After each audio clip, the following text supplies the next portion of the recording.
Damas y caballeros, con la tinta del divorcio aún fresca, el hombre que amé más que a mi vida me arrebató la finca valorada en 10 millones de euros, el fruto de mi juventud y mi pasión.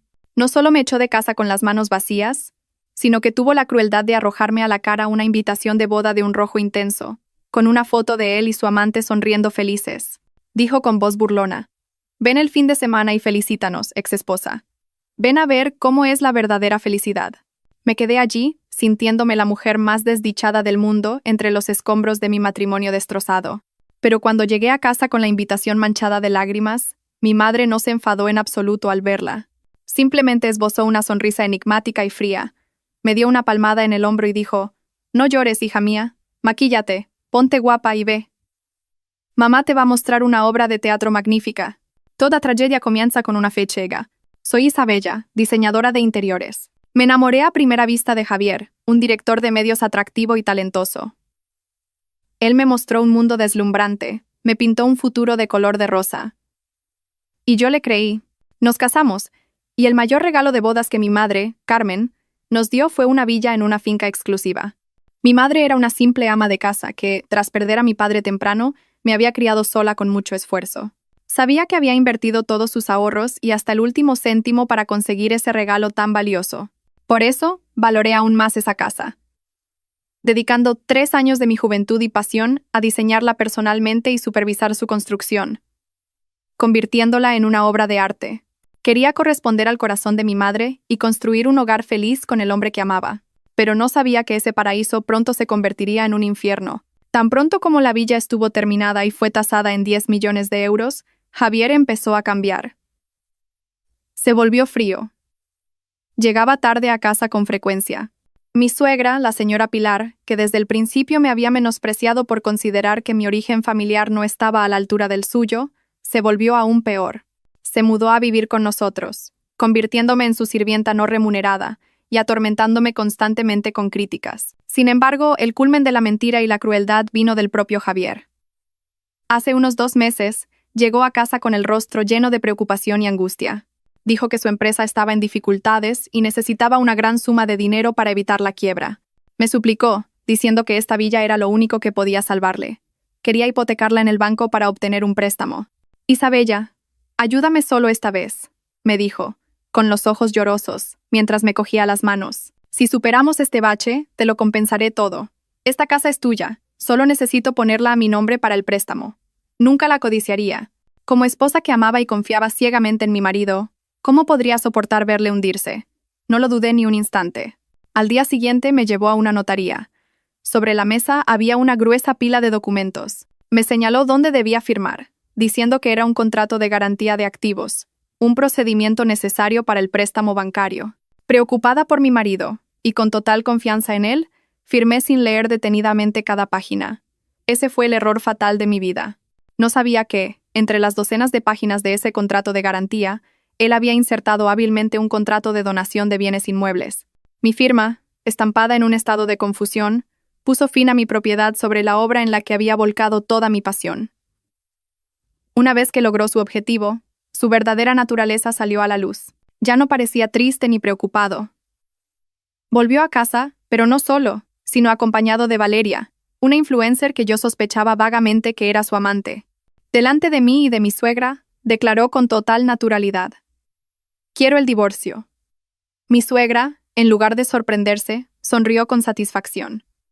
Resultó que todo había sido una farsa orquestada por ellos. La historia de la empresa en crisis era solo una excusa para engañarme y hacer que firmara los papeles para arrebatarme la casa. «Mírate», dijo con desprecio.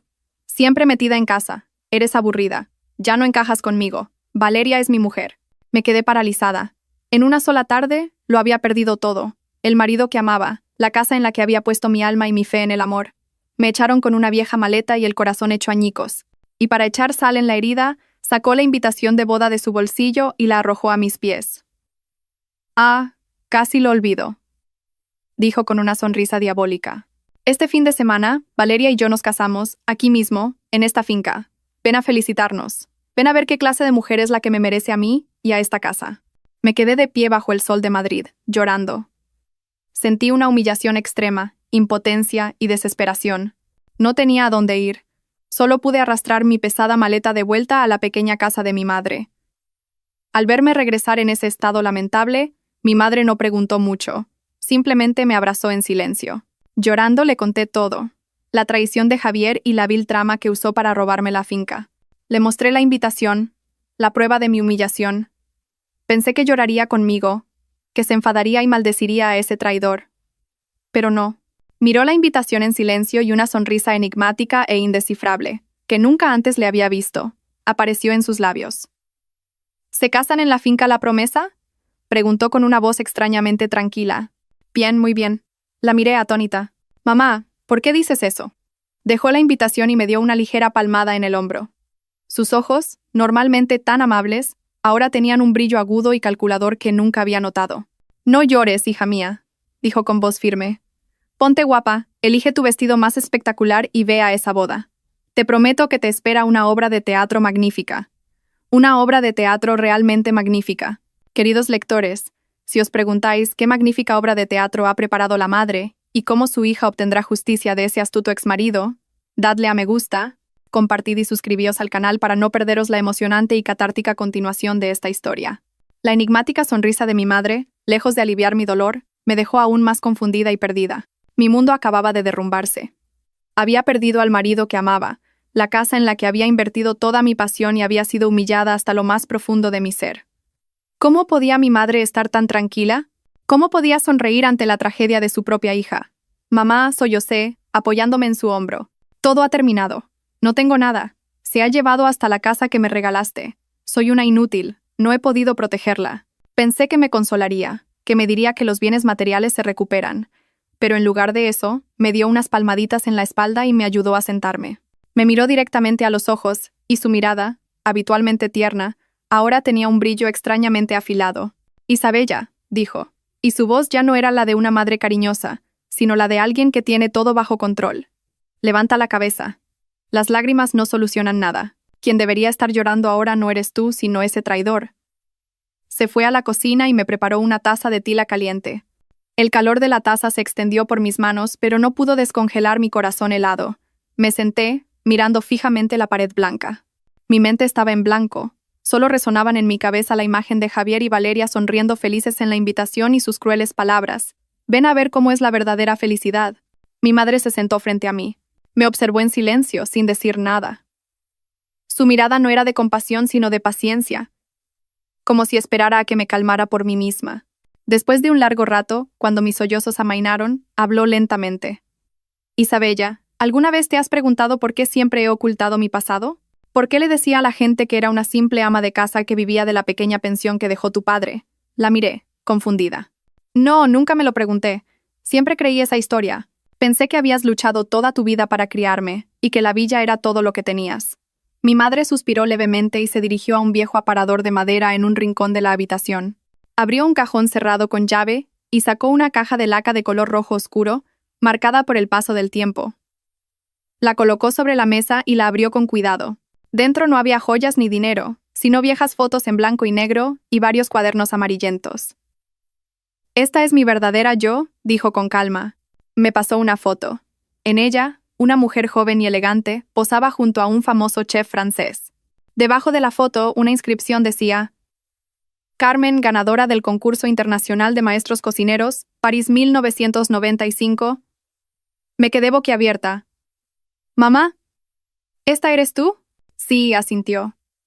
Me pasó otra foto, en la que estrechaba la mano de un jefe de Estado en la inauguración de un restaurante de lujo. Luego vinieron recortes de famosas revistas de gastronomía. Todos hablaban de un nombre, Carmen, la gran dama de la gastronomía española. «Mamá, tú eres», balbuceé, incrédula. «Soy la fundadora y propietaria del Grupo Sabor Imperial», dijo con voz serena. Grupo Sabor Imperial. Ese nombre me golpeó como un rayo. Era una marca nacional, un imperio gastronómico valorado en miles de millones, con cientos de restaurantes por todo el país y en el extranjero. «¿Pero por qué?» «Por tu padre», dijo, y una profunda tristeza cruzó su mirada. Tu padre era un buen hombre, un artista talentoso. Le amaba con locura, pero nunca pudo superar mi sombra, que era demasiado grande. Mi dinero y mi fama, sin darme cuenta, mataron su autoestima y su talento. Vivió toda su vida sintiéndose inferior y culpable. Me tomó la mano. Cuando tu padre murió, me prometí a mí misma que no permitiría que esa tragedia se repitiera contigo, mi hija. Quería que tuvieras una vida normal, que encontraras a un hombre que te amara de verdad por ser tú, no por la inmensa fortuna que heredarías. Por eso decidí vivir en la sombra y ocultarlo todo. Observé a Javier muy de cerca, continuó. Su voz se endureció. Al principio tenía la esperanza de que fuera un hombre emprendedor y bueno contigo. Pensé que quizás habías encontrado al hombre adecuado, pero todavía no confiaba del todo. La sangre de una empresaria no me permite apostarlo todo en un juego con probabilidades inciertas. Así que, dijo con voz enigmática, cuando os regalé la finca La Promesa, no os di simplemente una propiedad. ¿Qué significa ese regalo?, pregunté, todavía sin entender. Mi madre sonrió. Era la misma sonrisa fría que vi cuando miró la invitación de boda. No era un simple regalo, hija mía. Era una trampa legalmente perfecta. Y Javier, con su codicia e ignorancia, ha entrado en ella por su propio pie. Dicho esto, sacó de la caja otro dossier, encuadernado en cuero azul oscuro, que parecía nuevo. Tu verdadero regalo de bodas está aquí. Cogí el dossier de sus manos, temblando. Pesaba extrañamente, no solo por el papel, sino por el secreto que estaba a punto de descubrir. El pasado glorioso de mi madre, el imperio gastronómico del Grupo Sabor Imperial. Todo esto ya superaba mi imaginación, y ahora resultaba que mi regalo de bodas ocultaba otro secreto, una trampa. Abrí la cubierta, y lo primero que vieron mis ojos fue la frase: Contrato de donación condicional de bienes inmuebles. ¿Contrato de donación condicional?, murmuré, sin entender nada. Exacto, dijo mi madre, su voz ahora como la de una abogada experimentada. Cuando decidí regalaros la villa, hice que el mejor equipo legal del Grupo Sabor Imperial redactara este contrato. No es un contrato de donación normal, hija mía. Me señaló una cláusula impresa en letra pequeña, pero cuidadosamente subrayada.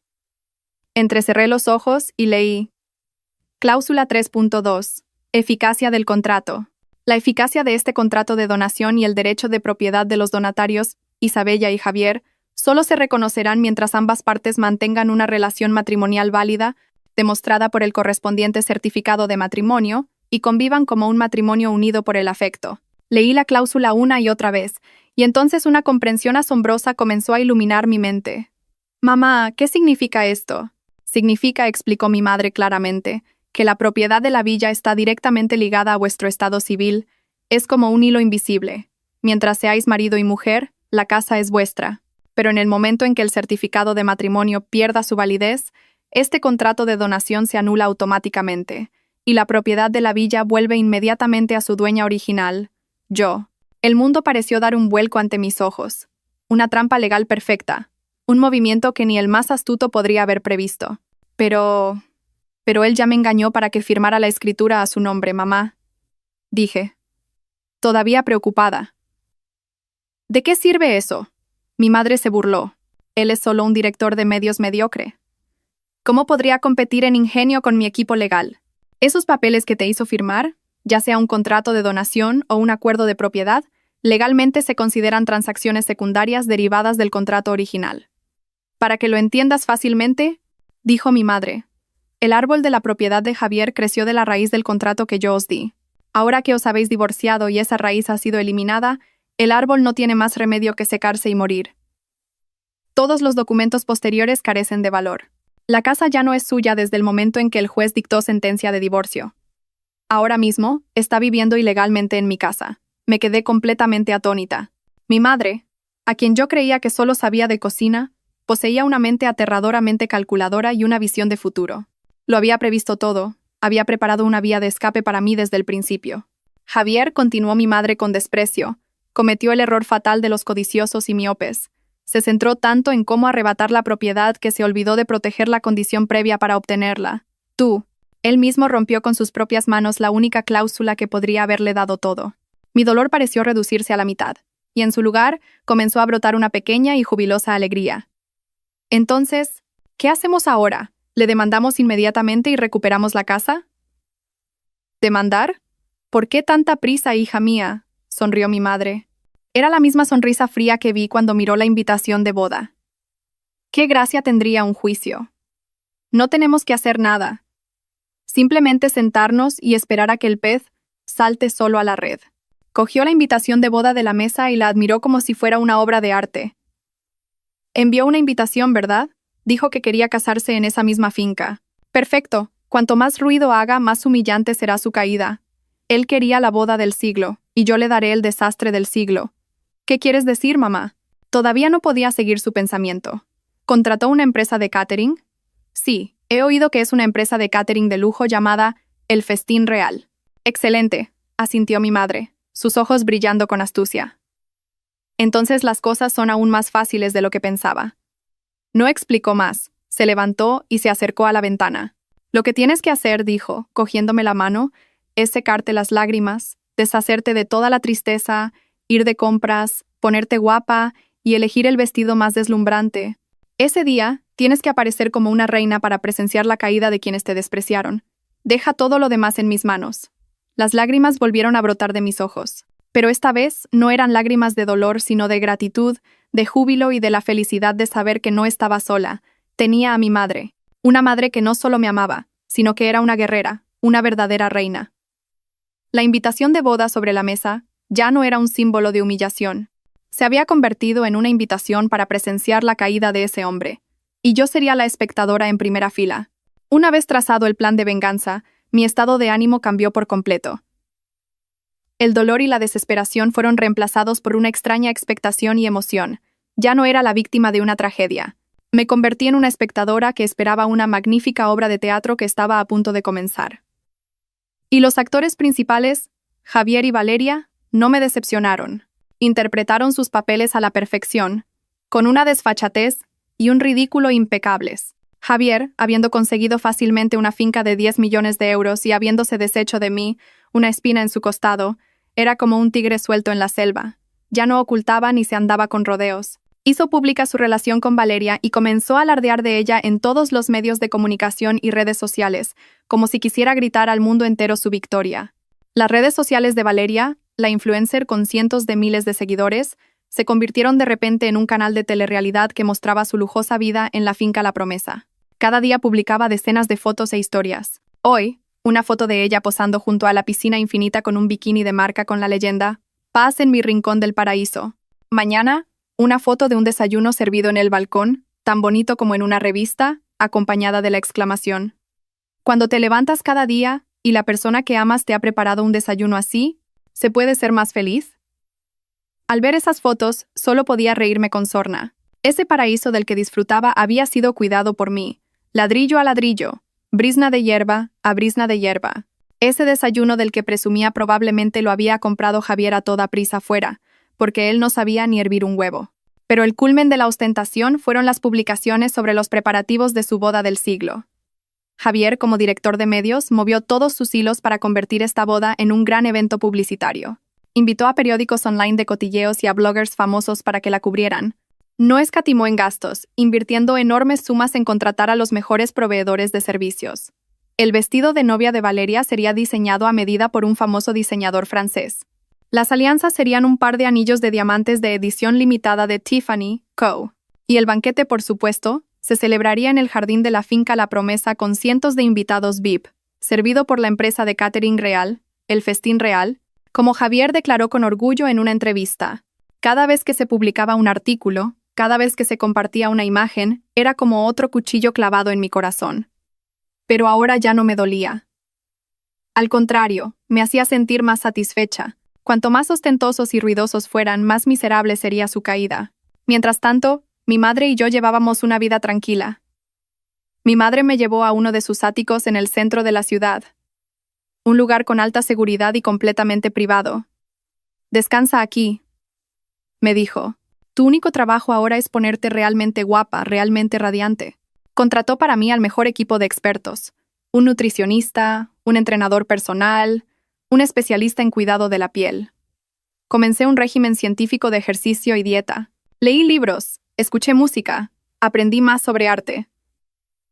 No solo me estaba recuperando físicamente, sino que estaba reinventando toda mi alma. A veces, viejos amigos comunes me enviaban artículos sobre Javier y Valeria, añadiendo palabras de consuelo y ánimo. Olvídalo. Ese tipo de persona no te merece. Me da asco ver a esa niñata, qué amante más descarada. Yo solo sonreía y les daba las gracias. No sabían que no necesitaba su compasión. Estaba esperando otra obra de teatro. Ebrio de victoria, Javier había bajado la guardia por completo. No se preguntó en absoluto por qué había desaparecido tan silenciosamente. Quizás pensó que estaba tan dolida que había aceptado mi destino y me había escondido en algún lugar para lamer mis heridas. Tampoco sospechó en absoluto de la empresa de catering que había elegido. La fama y el precio exorbitante del festín real le hicieron creer que era la elección perfecta para demostrar su estatus. No sabía que estaba poniendo el cuchillo más afilado en manos de su enemigo. Su farsa de ostentación se volvió cada vez más ridícula. Valeria incluso hizo un video de house tour, presumiendo de cada rincón de la villa, presentando los muebles que yo había elegido personalmente como si fueran el resultado de su exquisito gusto. En la sección de comentarios, miles de personas la elogiaban, pero algunos de mis amigos que habían visitado la villa reconocieron la verdad. ¿Ese jarrón de cerámica no lo eligió Isabella? Esa disposición me resulta familiar, es exactamente el estilo de Isabella, pero esos comentarios fueron borrados rápidamente. Querían borrar todo rastro de mí, hacer como si nunca hubiera existido en esa casa. Pero no sabían que el alma de esta villa, y el alma de la obra que estaba a punto de comenzar, estaban en manos de otra persona. Las oficinas del Festín Real estaban situadas en la última planta de un lujoso edificio en el corazón de Madrid. Javier y Valeria entraron con la cabeza bien alta, como si fueran clientes VIP. Fueron conducidos a una sala de reuniones privada con paredes de cristal que ofrecían vistas a toda la ciudad. Entró una mujer de mediana edad con un impecable traje negro y el pelo recogido. Era Lasra Castro, la directora de operaciones del Festín Real, y una de las manos derechas más competentes de mi madre. Señor Javier, señorita Valeria, buenos días. Sonrió profesionalmente Lasra Castro. Es un gran honor para nosotros servir en su boda del siglo. Buenos días, Sra. Castro, dijo Javier estrechándole la mano con aire de suficiencia. Conoce la reputación de El Festín Real. Mi boda tiene que ser la mejor en todo, la más perfecta. El dinero no es un problema. Por supuesto, asintió Lasra Castro. Ese es nuestro lema. ¿Qué ideas tienen para el menú del banquete? Valeria, que había estado callada hasta ahora, abrió la boca con voz melosa. No estoy muy familiarizada con la cocina española. Estoy acostumbrada a la comida occidental. El menú tiene que ser realmente lujoso, lleno de cosas como langosta de Alaska, buey de Kobe, foie gras francés. No estoy acostumbrada a la comida rústica como los callos o la fabada. Miró de reojo a Javier como si quisiera lanzarle una indirecta a mí, su rústica exesposa. Javier asintió con aprobación. Así es, mi Valeria tiene un gusto muy refinado. Castro, preparen el menú más exclusivo. Mis invitados son todos gente de estatus. No podemos decepcionarlos. Lasra Castro solo sonrió de forma significativa. Anotó todas sus peticiones en su cuaderno. Sí, entendido. Les prometo que prepararemos un menú especial que les brindará a ustedes y a todos sus invitados una experiencia gastronómica inolvidable. Después de despedir a Javier y Valeria, Lasra Castro hizo una llamada inmediatamente. Presidenta, el pez ha picado. Al otro lado de la línea, mi madre, Carmen, estaba sentada en su estudio, bebiendo un té. Sonrió levemente. Bien, procede según el plan. Advierte al equipo de cocina que preparen el menú de la forma más especial. Sí, entendido. Pero, presidenta, dudó Lasra Castro, ¿no afectará esto a la reputación del Festín Real? ¿Reputación? Se rió mi madre. ¿Qué significa la reputación de una filial comparada con el honor de mi hija? Además, esto no es una destrucción. Es una performance de arte culinario. Les vamos a enseñar a qué sabe la verdad. Y así, se elaboró un plan detallado. Mi madre, la gran dama de la gastronomía española, redactó personalmente el menú secreto. No necesitaba estar presente, pero todas sus órdenes se transmitían y ejecutaban de forma absoluta. Llamó al chef más talentoso de la cadena de restaurantes del Grupo Sabor Imperial, un maestro de la cocina tradicional capaz de convertir el plato más humilde en una obra de arte. Tu misión esta vez, le dijo, no es hacer que sepa bien, sino que sepa muy auténtico. El sabor de la mentira y el sabor de la cuenta a pagar. Todos los preparativos se llevaron a cabo en secreto. Javier y Valeria seguían convencidos de que tendrían un banquete real. Unos días antes de la boda, el Festín Real les envió un menú falso, lleno de nombres rimbombantes en francés. Foie gras a la plancha con salsa de higos, langosta al horno. Asintieron satisfechos al ver el menú, sin saber que detrás de esos nombres se escondía una verdad completamente diferente. Estaban demasiado embriagados por la victoria, demasiado arrogantes para tener la más mínima cautela. No sabían que esa arrogancia los estaba convirtiendo en marionetas en manos de mi madre. En los días que siguieron a esa fatídica reunión con la empresa de catering, mi mundo cambió por completo. Ya no pasaba las noches llorando ni me despertaba por las mañanas con un sentimiento de vacío y desesperación. El dolor seguía ahí, como una herida profunda que nunca sanaría del todo, pero ya no me dominaba. En su lugar, ardía un nuevo sentimiento, una llama que había surgido de las cenizas de la traición, la determinación. Ya no era Isabella, la esposa débil y abandonada. Poco a poco me estaba convirtiendo en la hija de mi madre, Carmen, la gran dama de la gastronomía española. Una mujer que nunca permitiría que nadie más decidiera su destino. Mi madre no solo me había dado un plan de venganza, sino algo mucho más importante. Me había devuelto mi autoestima. No dejes que tus lágrimas caigan por alguien que no las merece, hija mía, me dijo. En lugar de llorar, convierte el dolor en fuerza. Levántate, mantén la cabeza alta y muéstrale al mundo que sin él, vives 10.000 veces mejor. Y eso fue lo que hice. Comencé un proceso de transformación, una reinvención de mí misma, tanto por dentro como por fuera. El lujoso ático de mi madre ya no era un refugio para mi tristeza. Se convirtió en mi centro de entrenamiento personal. Cada mañana, en lugar de acurrucarme bajo las sábanas, me levantaba a las 5 de la madrugada para practicar yoga con mi madre en la terraza, respirando el aire fresco de la ciudad y sintiendo como una nueva energía llenaba mi cuerpo. Después pasaba 1 hora en el gimnasio privado bajo la supervisión del mejor entrenador personal. Cada gota de sudor no solo me devolvía la figura, sino que también lavaba las preocupaciones y la amargura acumuladas durante mucho tiempo. Mi dieta también cambió por completo.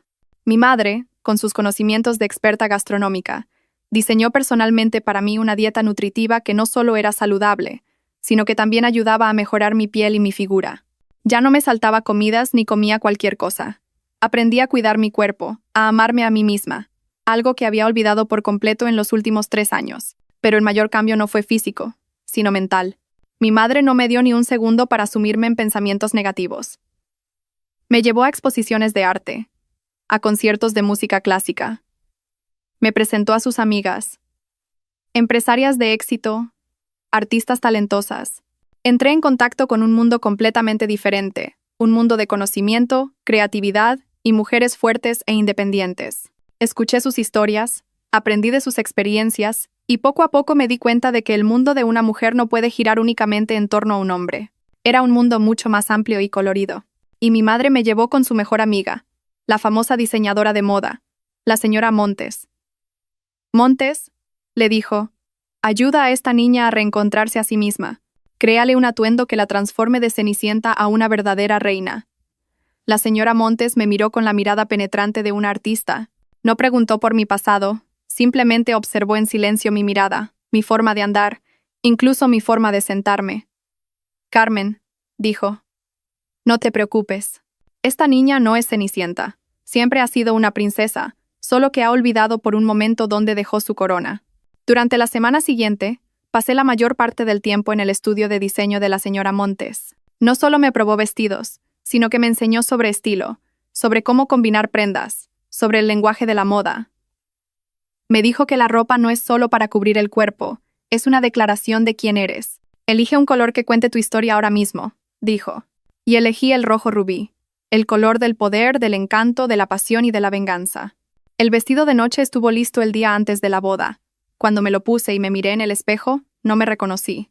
El vestido de seda de satén de alta calidad se ajustaba perfectamente a mi cuerpo, realzando cada curva que había conseguido con el ejercicio.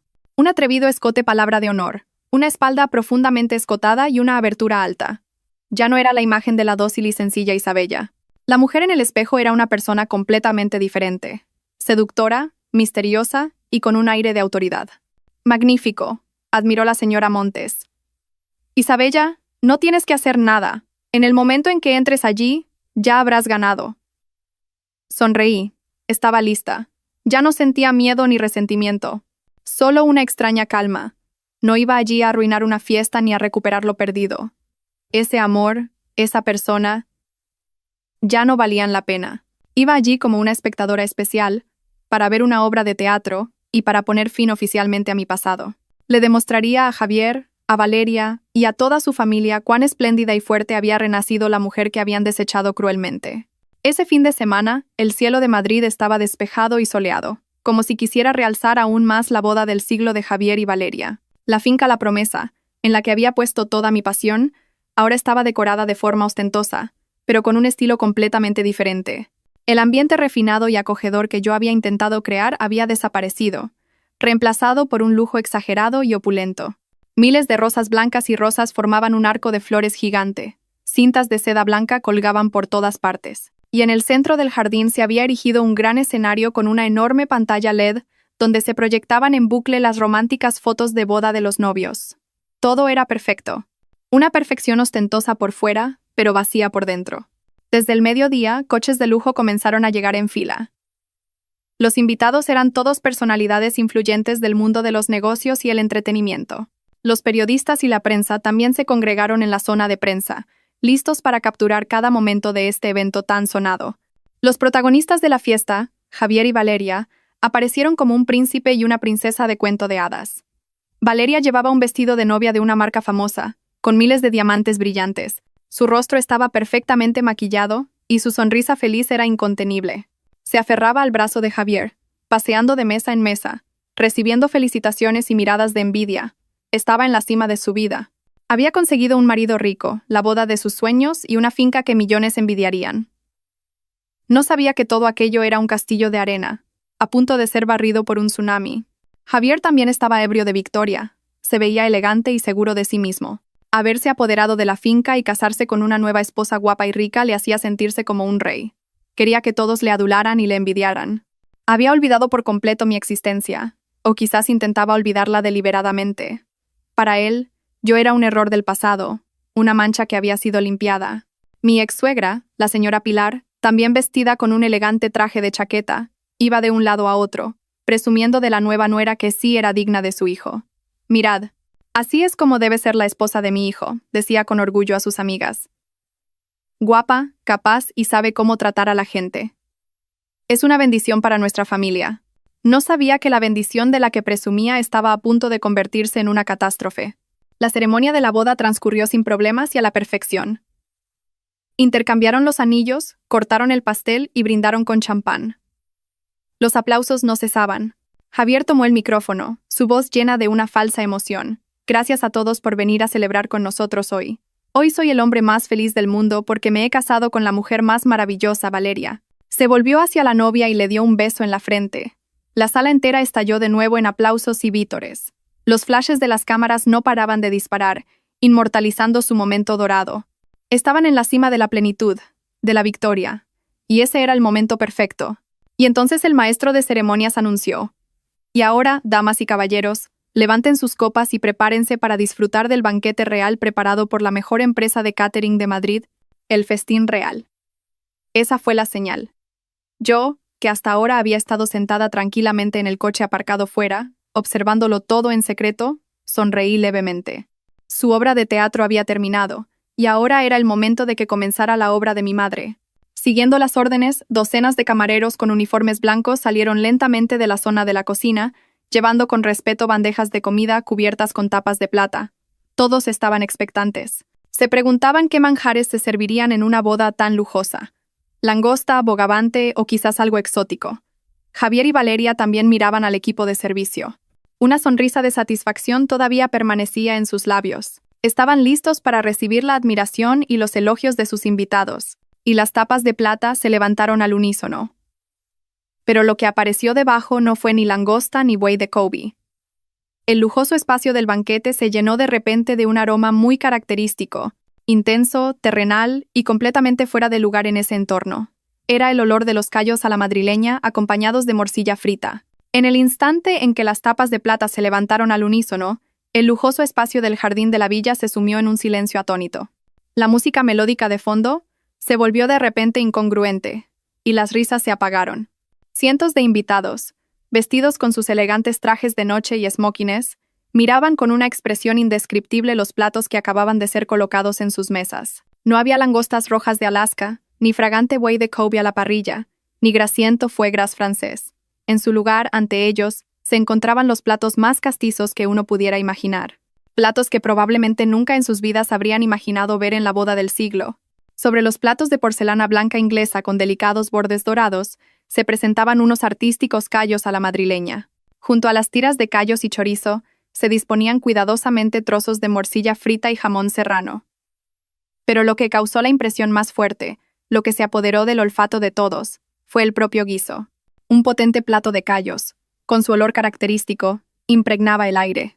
Para los gourmets, era un aroma que representaba el alma y el espíritu de Madrid, pero en un salón de bodas tan lujoso, era un desastre olfativo. El intenso olor de los callos se abrió paso sin piedad por cada rincón del jardín, mezclándose con el perfume Chanel número 5 de las señoras para crear la combinación de aromas más extraña del mundo.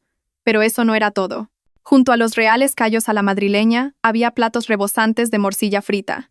Platos típicos de cualquier tasca, la quinta esencia de la gastronomía callejera, servidos respetuosamente en las mesas de una boda de millones de euros. Tras unos segundos de estupefacción, los invitados comenzaron a mirarse unos a otros.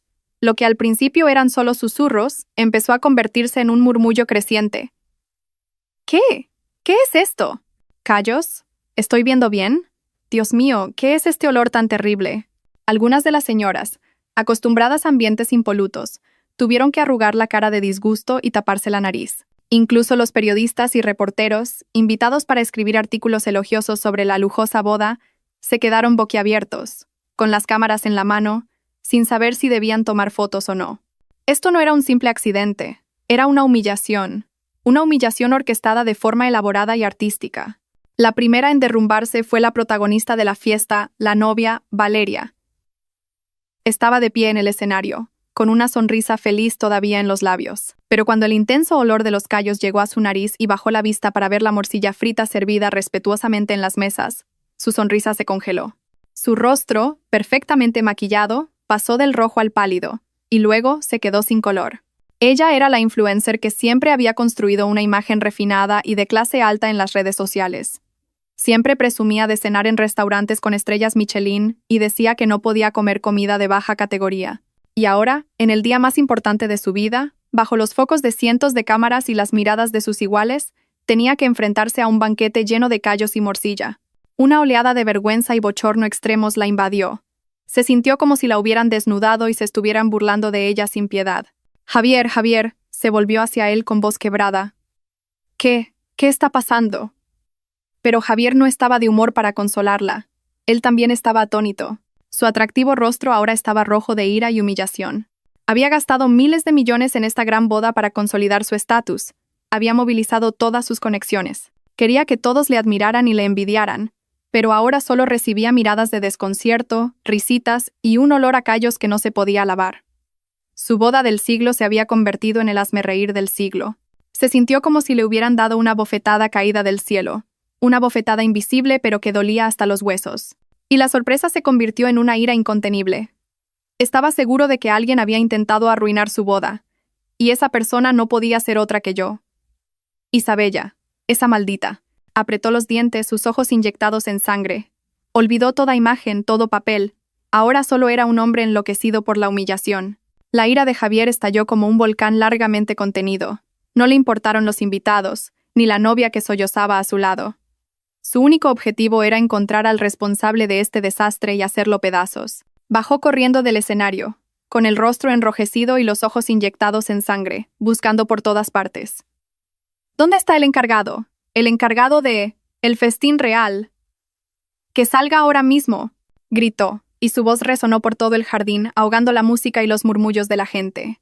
Todos se apartaron, asustados por la furia del novio. Inmediatamente Lasra, Castro, la mujer impecable y tranquila que Javier todavía creía que era una alta directiva, salió de la zona de la cocina. Su rostro era sorprendentemente sereno y profesional. Sí, señor Javier. ¿A qué se debe su enfado? ¿Todavía lo preguntas? Javier corrió y agarró a Lasra, Castro por las solapas. Fue un acto extremadamente grosero e incontrolado. Mira lo que habéis hecho con mi boda. Callos, morcilla. ¿Estáis locos todos? ¿Sabes cuánto he pagado por esta boda? ¿Queréis que os arruine? Lasra. Castro no mostró ningún temor.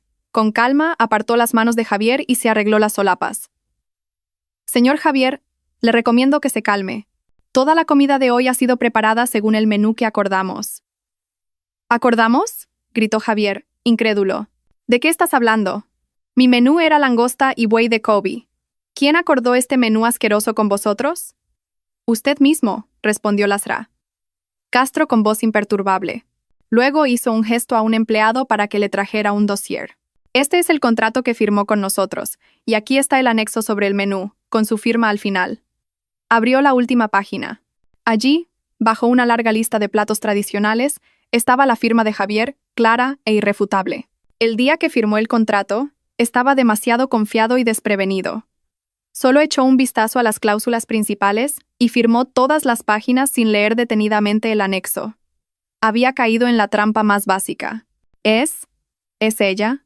Levantó la cabeza, sus ojos enrojecidos mirando al vacío como si me viera a mí. Estoy seguro, es esa maldita de Isabella. Se ha confabulado con vosotros para hacerme daño. ¿Dónde está? ¿Dónde está? Gritó como una bestia enloquecida, comenzando a buscarme. La escena era un caos total. Los invitados comenzaron a sentir que la situación se estaba poniendo seria, y algunos se levantaron y se fueron en silencio. Habían venido a felicitar, no a presenciar una farsa tan vergonzosa. Valeria, después de unos momentos de estupefacción, tampoco pudo soportarlo más. La vergüenza se convirtió en ira.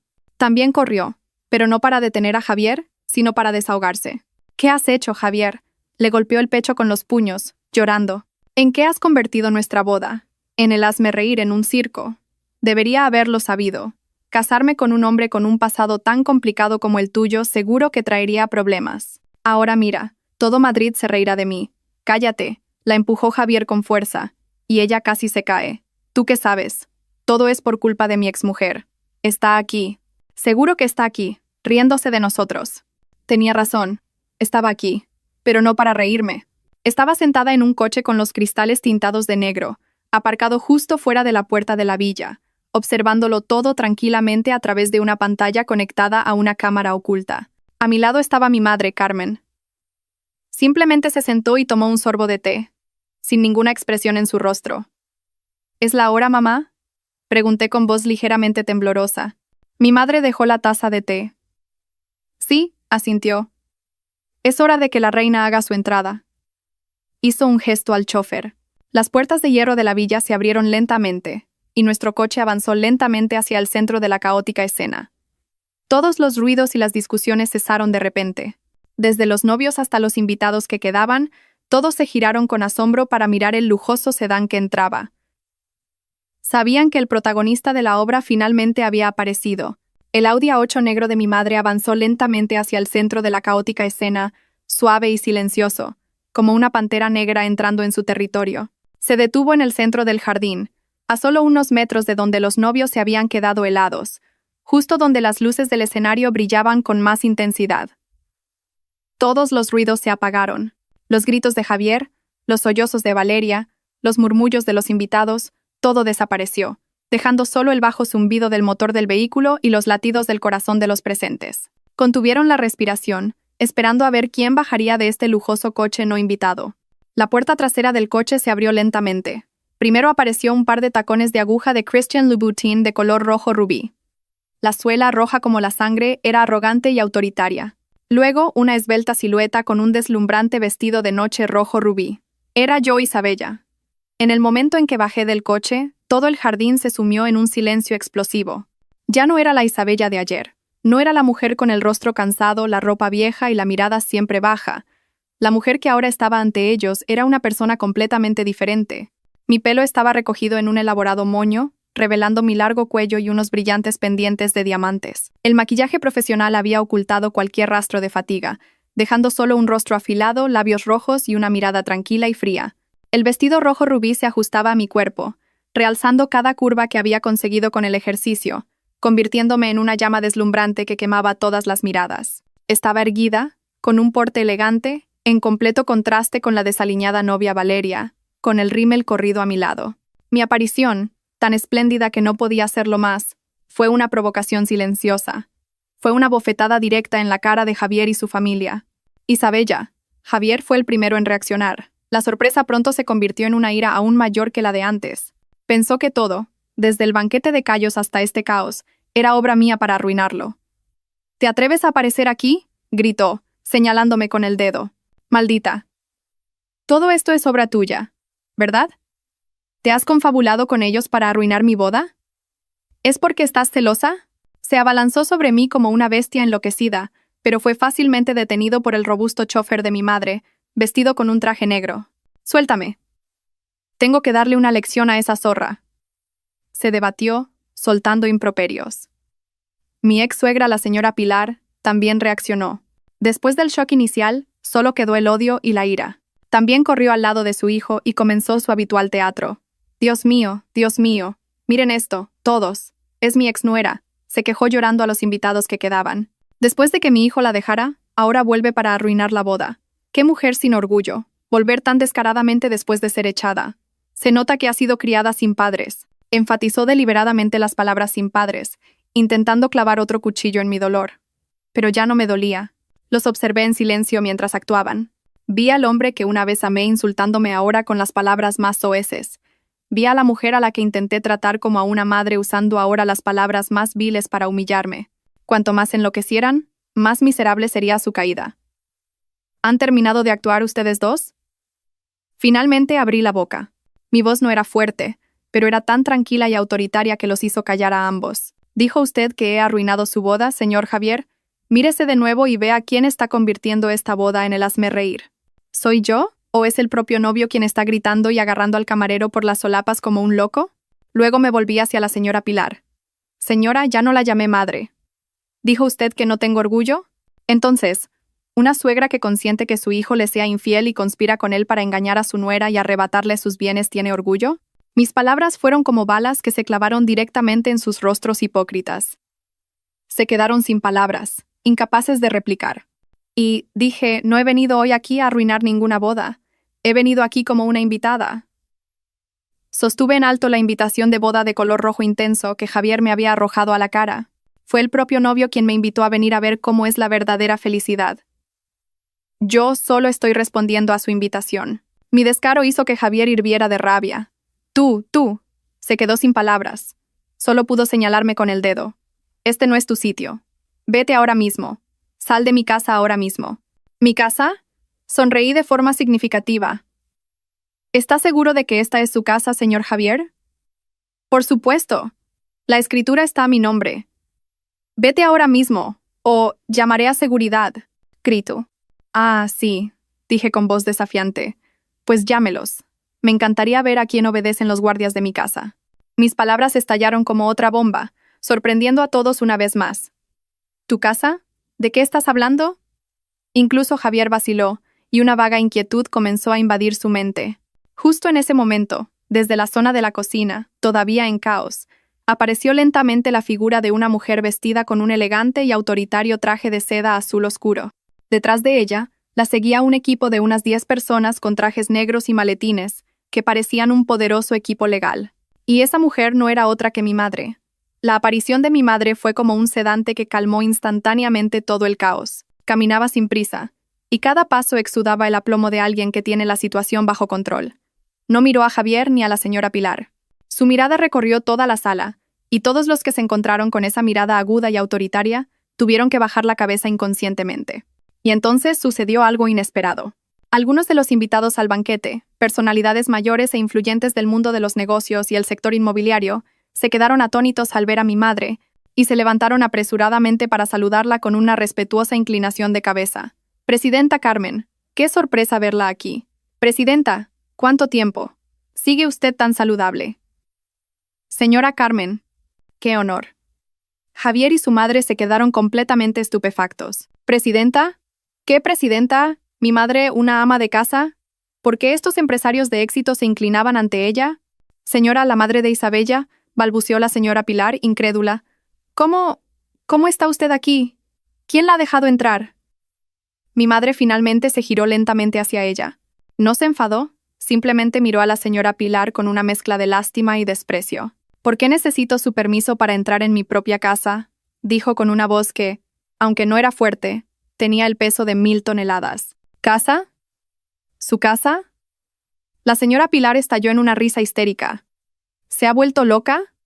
Esta es la casa de mi hijo. No diga tonterías. Ah, ¿sí? Mi madre esbozó la misma sonrisa burlona que yo había esbozado antes. Hizo un gesto a uno de los hombres de su equipo legal. El abogado se adelantó inmediatamente y abrió su maletín. Señora Pilar, señor Javier, buenos días, dijo el abogado con voz firme. Soy el abogado Alonso, representante de la legítima propietaria de esta finca, la señora Carmen. Sostuvo en alto un dossier con el sello rojo de una notaría.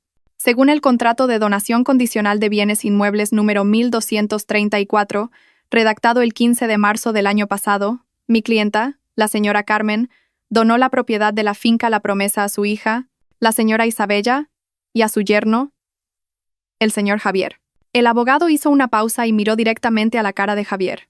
Sin embargo, la cláusula 3.2 del contrato establece claramente que este contrato solo es válido mientras el señor Javier y la señora Isabella mantengan una relación matrimonial válida. El día 7 de este mes, continuó. El Juzgado de Familia de Madrid dictó sentencia de divorcio para ustedes dos. Esto significa que la condición previa del contrato ha sido destruida, y por ley, este contrato de donación queda oficialmente anulado. La sala entera guardó silencio. Todos escuchaban las palabras del abogado conteniendo la respiración. En conclusión, concluyó el abogado, la propiedad de esta finca ha vuelto automáticamente a su dueña original, mi clienta, la señora Carmen. Cualquier documento de cambio de titularidad que el señor Javier haya hecho firmar a la señora Isabella mediante engaño con posterioridad carece de validez legal. En pocas palabras, señor Javier, usted y su familia están celebrando una fiesta ilegal en la propiedad de otra persona. No, es imposible. ¡Es mentira!, gritó Javier. Se abalanzó para arrebatar el dossier, pero fue detenido por dos de los guardaespaldas de mi madre. Todos son documentos legales, certificados por el Estado, dijo el abogado Alonso con voz fría. Si no lo cree, podemos vernos en los tribunales. Mi madre finalmente se adelantó lentamente. No miró a Javier, sino a la novia, Valeria, que temblaba con el rostro pálido. Felicidades, querida. La voz de mi madre se suavizó de repente. Valeria, ¿verdad? Eres muy guapa. Soy Carmen, presidenta del Grupo Sabor Imperial y también dueña de El Festín Real, la empresa que habéis contratado. Gracias por confiar en nuestros servicios. Otra bomba estalló. Valeria y Javier se quedaron completamente petrificados. Y como dueña de la casa, continuó mi madre. Su sonrisa se ensanchó. He diseñado personalmente el menú de hoy para agasajar a los invitados. Lleno de platos tradicionales, llenos de sentimiento, callos a la madrileña, morcilla frita. He oído que no te gusta la comida rústica. No pasa nada, pruébala. Quizás te guste. Cada palabra de mi madre era dulce pero afilada, apuñalando directamente el orgullo de Valeria. La vergüenza, el bochorno y el miedo de haberse casado con un hombre que estaba a punto de arruinarse hicieron que no pudiera soportarlo más. «No, no me caso. No me caso con un estafador como tú», gritó. Se arrancó el anillo de diamantes del dedo y se lo arrojó a la cara a Javier. Luego, agarrando su engorroso vestido de novia, salió corriendo de la finca, llorando, bajo cientos de miradas de desconcierto y los incesantes flashes de las cámaras. La obra de teatro había llegado a su fin, y la persona que había escrito el final no era otra que mi madre. La gran dama de la gastronomía española no podría haber reaparecido de una manera más espectacular. La actuación de Valeria terminó con una huida humillante, dejando solo un vacío desolador en el centro del escenario del banquete. La novia había huido, y el sueño de una familia adinerada se había desvanecido como el humo. Y el protagonista del día, el novio, ahora era solo un miserable fracasado, de pie, aturdido, entre los escombros de su engaño. Javier permanecía inmóvil, con la marca roja del anillo de diamantes que Valeria le había arrojado todavía en la mejilla. Ya no gritaba ni se enfurecía. Simplemente miraba con los ojos perdidos la sombra de la novia que acababa de huir. Luego bajó la vista hacia los platos de callos que aún desprendían su olor penetrante, y finalmente nos miró a mi madre y a mí, que estábamos en el bando de los vencedores. Probablemente, incluso en ese momento, no podía creer que todo aquello fuera real, una verdad tan dura y miserable que se le había venido encima en menos de una hora. Pero mi madre no tenía intención de darle más tiempo para digerir la verdad. Había tendido la trampa, había esperado y ahora era el momento de recoger la red. No quería que esta obra terminara a medias. Quería un final completo, una lección que aquellos que habían intentado pisotear a su hija no olvidarían en toda su vida. Después de dejar que los invitados se recuperaran durante unos segundos tras la escena de la novia, el abogado Alonso volvió a hablar. Su voz era fría y firme, sin la más mínima emoción, como un juez leyendo la sentencia final. «Señor Javier», dijo, mirando directamente al hombre aturdido, «le reitero una vez más. De acuerdo con las disposiciones del Código Civil y el contrato de donación condicional certificado, desde el momento en que la sentencia de divorcio entre usted y la señora Isabella entró en vigor, el contrato de donación sobre la finca La Promesa quedó oficialmente anulado. Sostuvo el dossier en alto una vez más, como para enfatizar la irrefutabilidad de su efecto legal. Esto significa que todos los derechos de propiedad, uso y disposición de este inmueble han sido transferidos automáticamente a su dueña original, nuestra clienta, la señora Carmen. Cualquier acto de ocupación y uso de esta dirección por parte de usted y su familia después de la fecha del divorcio es un acto ilegal. Cada palabra del abogado era como un martillazo en la mente de Javier y su madre. La señora Pilar, que se había derrumbado en un banco, finalmente reaccionó. Se levantó tambaleándose y señaló a mi madre con el dedo. «No, es mentira. Sois todos unos estafadores», gritó hasta quedarse ronca. «Esta casa es de mi hijo. Tenemos los papeles de donación que Isabella le firmó. No tenéis ningún derecho». Mi madre solo la miró con lástima. «Señora Pilar», dijo con calma, «la ignorancia de la ley no es una excusa para eximirle de su culpa. Esos papeles que su hijo engañó a mi hija para que firmara solo tienen valor si su propiedad sobre esta casa es legítima. Pero lamentablemente, en el momento en que decidió divorciarse de mi hija, él mismo anuló esa propiedad. Se acercó y la miró directamente a los ojos. Siempre estuvo muy orgullosa de su hijo, ¿verdad? Pensaba que era listo, talentoso, que podía calcularlo todo. Pero mire, por un poco de codicia y miopía, se ha convertido en un tonto, en un don nadie. ¿Todavía está orgullosa de él? Las palabras de mi madre fueron como la última estocada que atravesó por completo el orgullo de la señora Pilar. Se quedó sin palabras, temblando de pies a cabeza. Se dio cuenta de que todo había sido una trampa perfecta en la que ella y su hijo habían caído voluntariamente. Y hoy, volvió a hablar el abogado Alonso. Su voz se volvió extremadamente severa. En representación de la legítima propietaria, exijo formalmente al señor Javier, a la señora Pilar y a todas las personas no relacionadas que abandonen los límites de esta finca de inmediato. ¿Abandonar? Javier levantó la cabeza, sus ojos inyectados en sangre. Esta es mi boda. No tenéis derecho a echarme. Su boda ha terminado, respondió el abogado Alonso sin la más mínima concesión.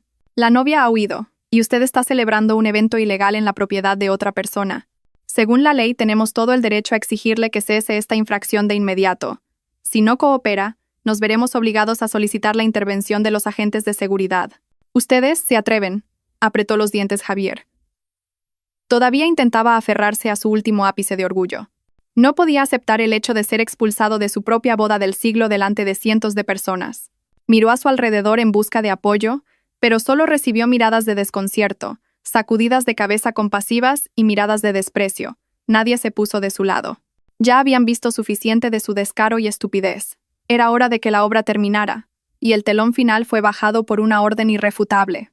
Al ver que Javier seguía obstinado, mi madre no dijo nada más. Asintió levemente al abogado. El abogado Alonso sacó inmediatamente su teléfono y marcó un número rápidamente. «Hola, jefe de equipo Alonso. Tenemos algunos individuos que han entrado ilegalmente en la propiedad de la presidenta y están causando disturbios. Por favor, acompáñelos fuera según el procedimiento». La llamada terminó. En menos de 2 minutos, un equipo de seguridad de unas 20 personas, todos robustos y altos, con uniformes negros, entró en silencio y profesionalmente desde la puerta. Eran el equipo de seguridad interno del Grupo Sabor Imperial, entrenados para manejar las situaciones más complejas. Su aparición aplastó por completo cualquier voluntad de resistencia de Javier. Vio al equipo de seguridad acercarse a él, y su imponente presencia le hizo saber que todo había terminado de verdad. El jefe del equipo de seguridad se inclinó respetuosamente ante mi madre y ante mí, y luego se volvió hacia Javier. «Señor Javier», dijo con voz baja y autoritaria, «hemos recibido instrucciones de pedirle a usted y a su familia que abandonen este lugar. Por favor, coopere, ustedes. No tienen derecho», todavía gritó débilmente Javier. «Tenemos derecho», respondió el jefe de equipo. «Estamos ejerciendo nuestra autoridad para proteger la propiedad en nombre de la legítima propietaria». Luego hizo un gesto. 2 agentes de seguridad se acercaron inmediatamente a Javier y le sujetaron firmemente por los brazos. «Suéltenme. ¿Saben quién soy?». Se debatió, pero fue inútil. Su fuerza no era comparable a la de personas entrenadas profesionalmente. La imagen del novio, con su traje de lujo, siendo arrastrado por 2 robustos guardias de seguridad, No podría haber sido más miserable y ridícula. La señora Pilar, al ver que se llevaban a su hijo, gritó y corrió a intentar hacer una escena. «Suelten a mi hijo. Sois unos ladrones». Pero también fue detenida por 2 agentes de seguridad femeninas. «Señora, por favor, acompáñenos», dijeron cortésmente, pero sus acciones fueron muy firmes. Todos los parientes de la familia, que hasta hace un momento habían sido arrogantes y engreídos, ahora fueron expulsados del lugar de la fiesta de la manera más bochornosa posible. Fueron conducidos como un rebaño de patos, pasando por las mesas todavía llenas de callos y morcilla, bajo las miradas compasivas de los invitados que quedaban, fuera de las puertas de la finca que una vez consideraron su paraíso. Una vez que la familia fue desalojada, mi madre tomó el micrófono del escenario. No miró a los invitados atónitos, sino a las docenas de cámaras de la prensa que todavía estaban grabando. «Damas y caballeros», dijo, ya no como una madre vengando a su hija, sino como una presidenta autoritaria. «Soy Carmen, presidenta del Grupo Sabor Imperial. Les pido disculpas por haberles hecho presenciar hoy una obra tan lamentable». Hizo una pausa y sonrió. «Pero el banquete ya está servido y la comida está en la mesa. Si no les importan estos platos tradicionales, por favor, sírvanse. Consideren esto como una fiesta de presentación inesperada del futuro restaurante de la marca Sabor Imperial en la finca La Promesa».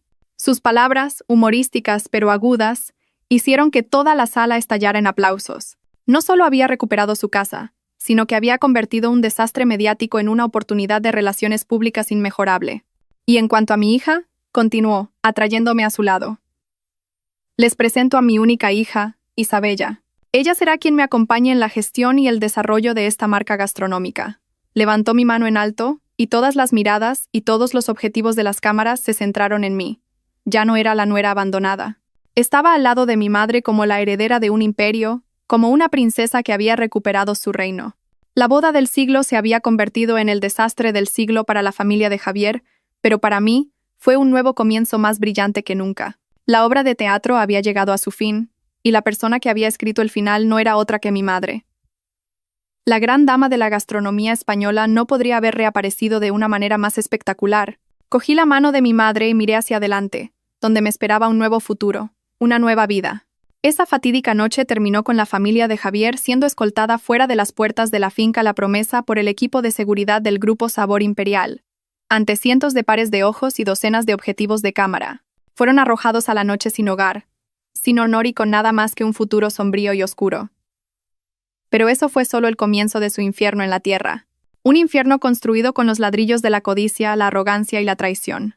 Esa misma noche, los vídeos de la boda del banquete de Cayos se convirtieron en una tormenta en las redes sociales. Hashtags como «boda de Cayos», «la venganza del siglo» o «la lección de la gran dama» se hicieron tendencia a una velocidad vertiginosa. Ya no era un chisme de la alta sociedad. Se convirtió en un fenómeno mediático nacional. La gente compartía, comentaba y creaba memes. El rostro distorsionado por la ira de Javier, el rostro pálido de vergüenza de Valeria, y sobre todo la imagen de los lujosos platos de Cayos a la madrileña en las mesas de un banquete de millones de euros, se convirtieron en memes inmortales. A la mañana siguiente, antes de que el sol saliera por completo, comenzó el verdadero terremoto. Todos los principales medios de comunicación, desde los periódicos online más importantes hasta los prestigiosos diarios económicos, publicaron titulares impactantes al unísono. La caída del director de medios que perdió una finca de 55 millones y a su futura esposa, la bofetada legal del siglo y la picante venganza de la presidenta Carmen, de la boda de ensueño al desastre de los Cayos, el amargo final del traidor codicioso.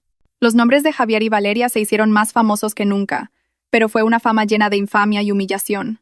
Toda la información sobre ellos fue desenterrada por los internautas. El pasado promiscuo de Javier, las declaraciones de Valeria sobre su vida de postureo y falsa en las redes sociales, e incluso las duras palabras que la señora Pilar me había dicho en el pasado, fueron reveladas por mis antiguos amigos. Todo salió a la luz, y se convirtieron en el hazmerreír de toda la ciudad, en el tema de todas las conversaciones. Para Valeria, la influencer que vivía de la imagen y la aclamación pública, esto fue un golpe fatal, una sentencia de muerte para su carrera de vida falsa.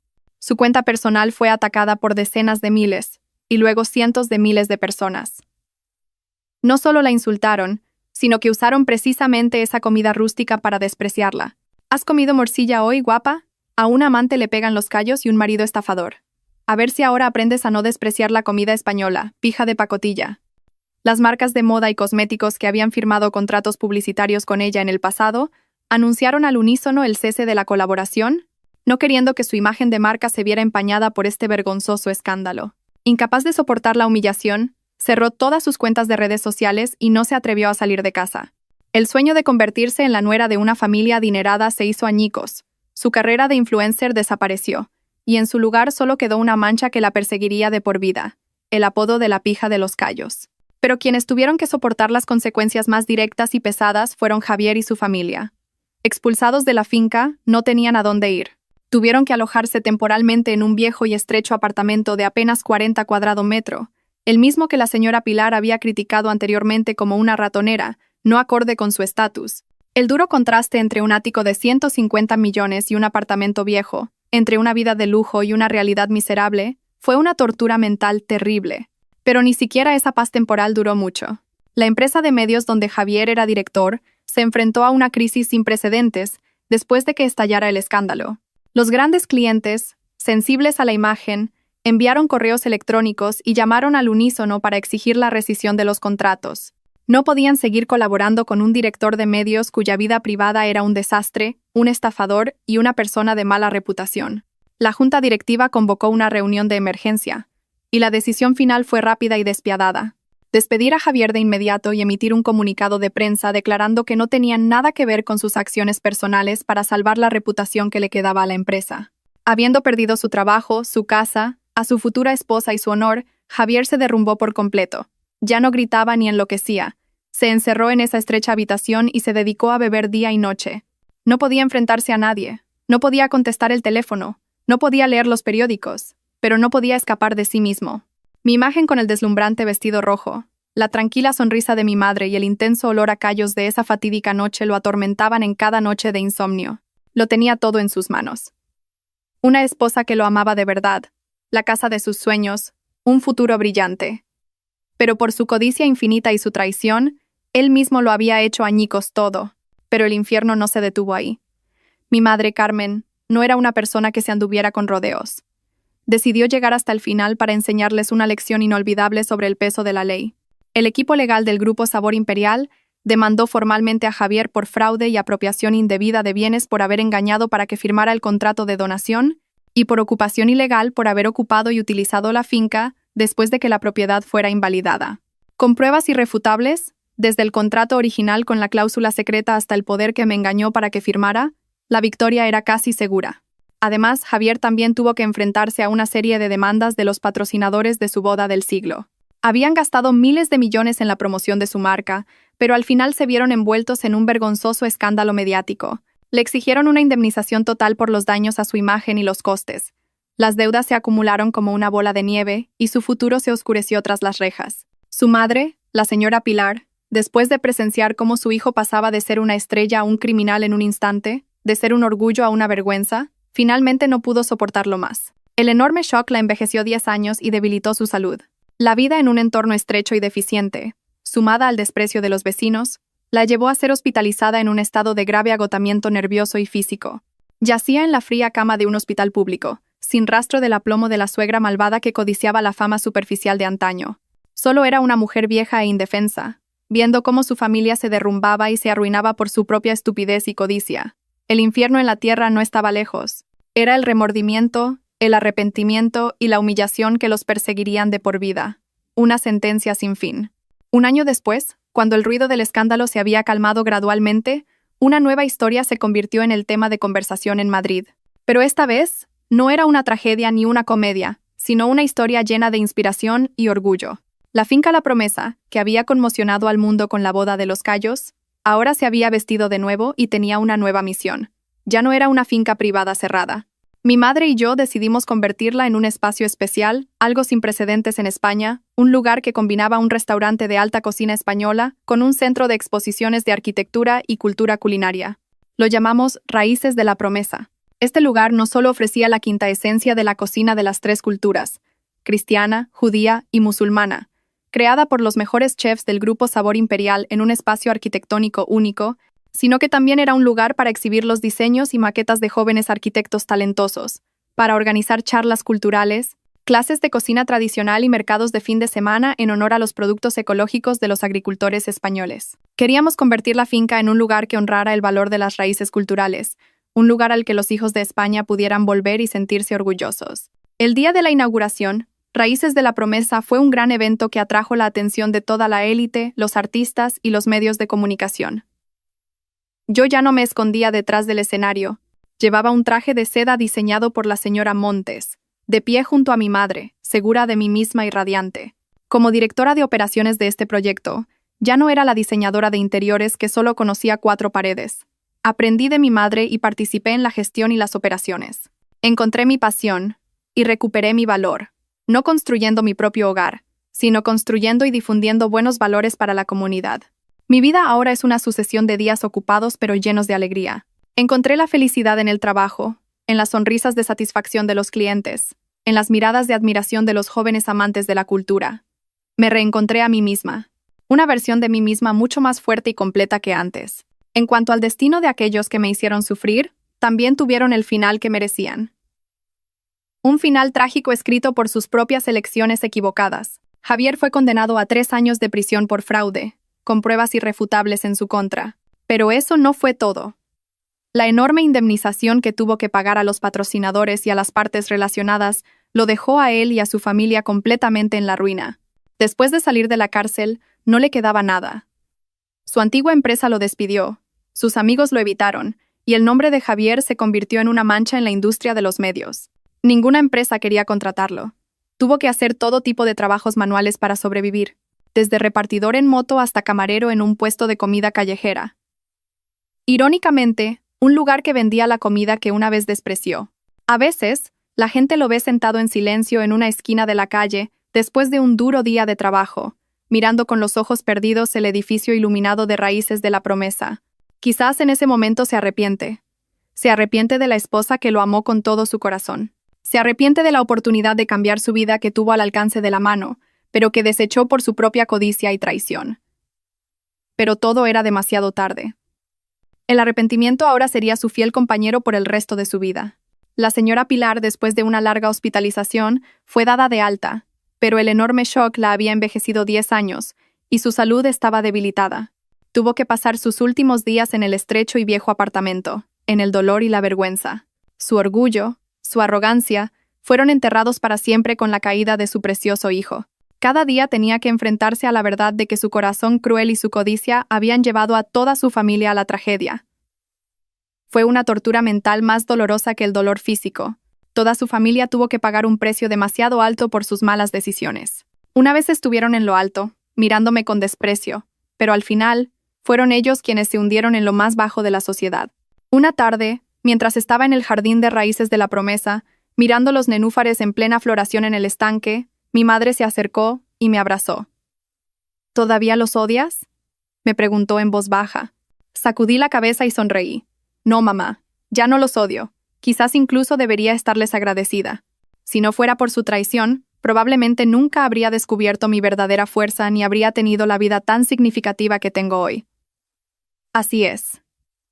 A veces, una puerta que se cierra ante nuestros ojos no significa el final, sino que es para abrirnos un nuevo camino, más amplio y mejor. Y yo encontré mi propio camino, un camino construido con autoestima, esfuerzo y el amor de una gran madre. Realmente había vuelto a nacer. Queridos lectores, el último acto de la trágica y catártica obra En la finca La Promesa ha llegado oficialmente a su fin.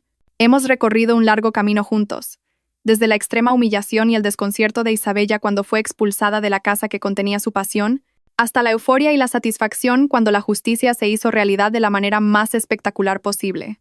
Cuando las últimas palabras se detienen y la música de fondo de la historia se desvanece lentamente, quizás en el corazón de cada uno de nosotros queden emociones complejas y profundas. Algunos sentirán júbilo y satisfacción ante el amargo final que recibió la familia de Javier, porque la ley del karma en el mundo es justa, y es una ley inmutable que quien siembra vientos, cosecha tempestades. Otros admirarán la sabiduría, la agudeza y la dirección magistral de la Madre Carmen, que protegió a su hija con su talento. Y todos sentiremos calidez y orgullo por la transformación de Isabella, que convirtió sus lágrimas en diamantes y su dolor en fuerza. Pero más allá de estas emociones momentáneas, esta historia es como un gran espejo, una película a cámara lenta que ilumina los rincones ocultos de nuestras vidas y de nuestra sociedad. Nos deja lecciones muy profundas y significativas sobre los valores humanos, la verdadera naturaleza de la felicidad y la forma en que debemos vivir nuestras vidas de manera plena y con autoestima. La primera y más amarga lección es sobre la ilusión de los criterios de valoración en la sociedad moderna. Pensemos de nuevo en la familia de Javier, especialmente en Javier y la señora Pilar. ¿Por qué trataron a Isabella con tanta crueldad? ¿Por qué pisotearon fácilmente 3 años de afecto? La respuesta está en la vara de medir que usaban para ver el mundo. Para ellos, el valor de una persona, especialmente de una mujer, no residía en su carácter, su sacrificio o su talento innato. Residía en el brillo superficial, en si el origen familiar era compatible, en si la profesión daba prestigio, en si la apariencia era lo suficientemente sofisticada como para presumir en las redes sociales. Vieron a Isabella, una nuera buena, sencilla y de origen humilde, y le pusieron la etiqueta de barata. Vieron a Valeria, una influencer con cientos de miles de seguidores que siempre vestía de marca, y se apresuraron a ponerle la etiqueta de distinguida. Cometieron un error fatal. Confundieron valor con precio. No entendieron que las cosas pueden tener un precio en dinero, pero el valor de una persona no.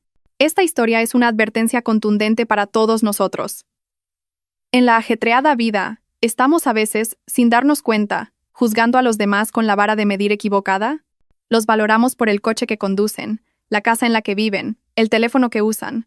Envidiamos a las personas con una apariencia deslumbrante, olvidando que detrás de las fotos bien retocadas puede haber un alma vacía.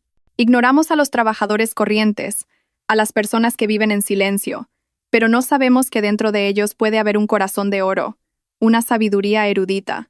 La familia de Javier tenía un diamante en sus manos, Isabella, pero como sus ojos solo estaban acostumbrados a la bisutería falsa y brillante, no reconocieron el valor de ese diamante en bruto y lo desecharon sin piedad. Y cuando ese diamante fue pulido y brilló con un resplandor deslumbrante, se dieron cuenta de lo estúpidos que habían sido. No se dejen cegar por los falsos valores de la sociedad. Aprendan a mirar más allá, a ver el carácter, la bondad, el esfuerzo y los valores fundamentales de una persona, porque ese es el verdadero oro que perdurará para siempre, el activo más preciado que ninguna tormenta puede arrastrar. La segunda lección, dolorosa pero muy necesaria, es sobre los límites del silencio y la bondad. En la historia, aunque Javier no pronunció directamente las palabras más crueles, fue su silencio, su consentimiento, el cuchillo mortal que mató el amor y la confianza de su esposa. Cada vez que su madre humillaba a Isabella, él elegía mirar hacia otro lado. Cada vez que ella necesitaba un hombro en el que apoyarse, él elegía huir. Su silencio no fue oro, fue veneno.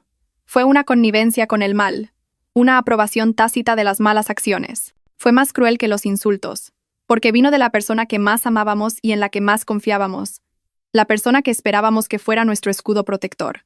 Esta historia nos advierte que, ya sea en una relación matrimonial, familiar o de amistad, el silencio ante la injusticia es una forma de traición. Si ves que la persona que amas es tratada injustamente y pisoteada, y eliges el silencio porque no quieres problemas, porque no quieres ganarte enemistades, entonces estás ayudando al mal y estás alejando a tu ser querido. Nunca pienses que el silencio es seguro. A veces, una palabra de defensa oportuna, un acto de protección en el momento adecuado, vale más que innumerables palabras de amor vacías. Sé valiente y alza la voz por la justicia, por las personas que valoras, porque de lo contrario, llegará un día en que te darás cuenta de que tu silencio cobarde tuvo un precio demasiado alto, el precio del arrepentimiento y la pérdida irreparables. Y de ahí obtenemos otra lección sobre la bondad. Isabella era demasiado buena, demasiado paciente. Su bondad no estaba bien depositada, y se convirtió en una debilidad que permitió a los demás ir más lejos. Pensó que si se sacrificaba y aguantaba, algún día lo entenderían, pero se equivocó. Para las personas egoístas y codiciosas, tu paciencia no es una virtud de sacrificio, sino una estupidez. Tu bondad no es tolerancia, sino una debilidad que pueden explotar. Esta historia nos enseña que la bondad debe ir acompañada de sabiduría y autoestima. Ser bueno con las personas que lo merecen es amabilidad, pero ser bueno con las personas que no saben valorarlo es ser cruel contigo mismo.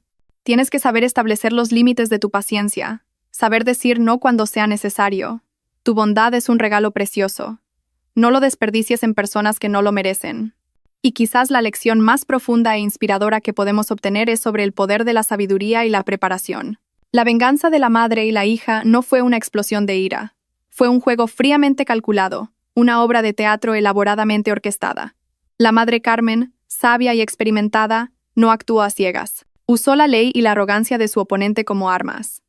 La cláusula secreta en el contrato, el hecho de que aceptaran a El Festín Real como empresa de catering, todo eran movimientos que ya estaban preparados. Esto nos demuestra que cuando nos enfrentamos a personas astutas, enfadarse y gritar no sirve de nada. Solo la calma, la sabiduría y un plan bien preparado pueden llevarnos a la victoria. No actúes cuando estés enfadado.